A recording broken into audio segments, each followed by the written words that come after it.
When people think Grand Canyon, lush and oasis aren't words that would jump out. But the springs and the creeks that they feed do provide these splashes of green on a matte brown canvas.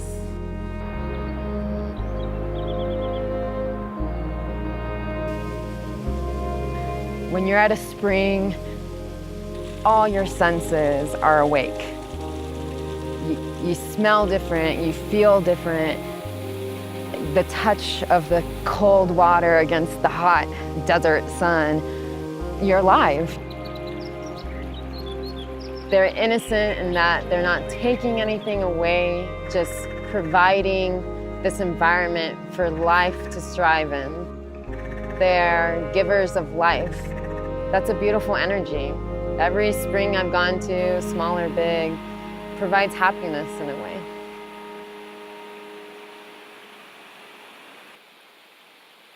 My job in the park is to monitor the springs and seeps, so studying the groundwater system.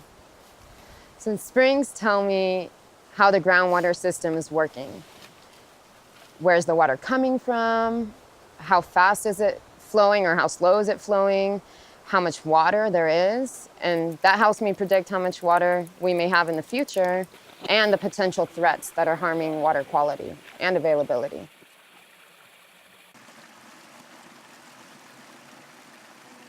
Springs here in the arid West are places where groundwater reaches the surface, and they serve as incredible theaters for life, for human society, for cultures over time, important as economic resources in the environment, and places where we encounter unique and rare species. I love discovering new things, and springs are places where you can discover new species. Pretty much any big spring you're going to go to, there are going to be surprises.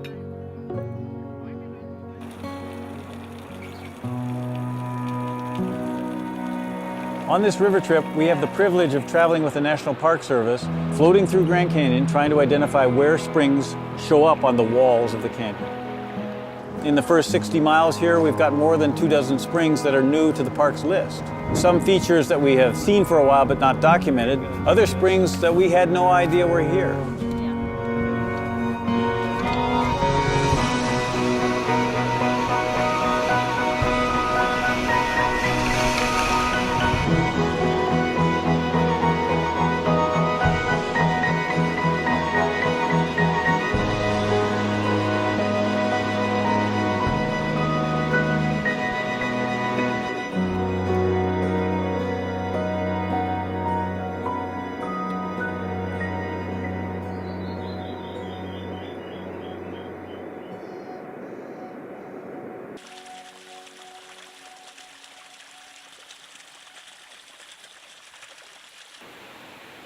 We haven't inventoried all the springs in the park, but right now we have about 600 springs and seeps. What's interesting though is out of the 12 types of springs that exist, we have 10 within the park. They're all beautiful in their own little way. A dripping spring will provide just as much biodiversity, or even more sometimes, as a huge cascading spring. We depend on one of these springs for our drinking water on the South Rim, the Inner Canyon, and the North Rim. And that's Roaring Springs, which is located on the North Rim. This is our 4th largest spring. We have a pipeline that starts there and goes across the canyon. So anytime a visitor is opening a tap or filling their water bottle at a filling station, it's coming from Roaring Springs.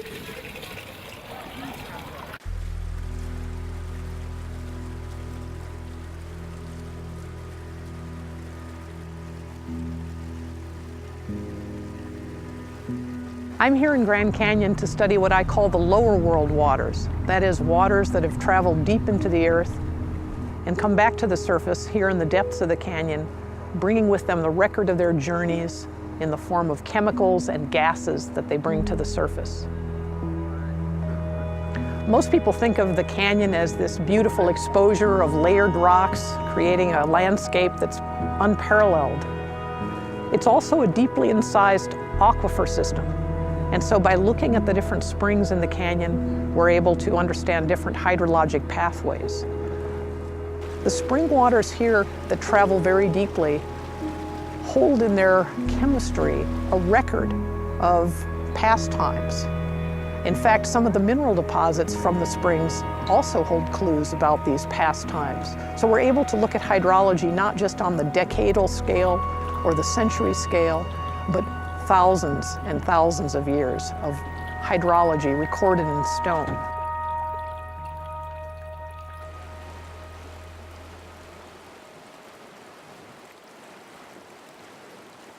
When I approach a spring as a scientist, my science side says powers of observation are really important, especially on the first approach. Tracks, scat, hair, feathers, remains of past visitors to the springs, the array of microhabitats around the springs. All those are important to how that ecosystem functions.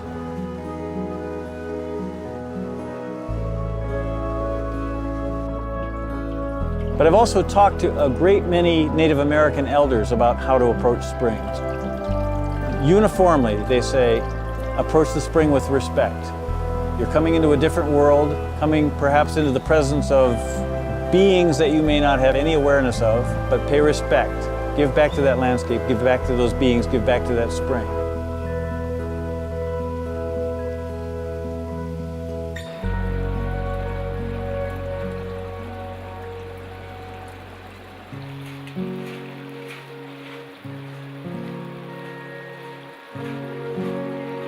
Understanding water availability and water quality is essential in understanding our most precious resource, water.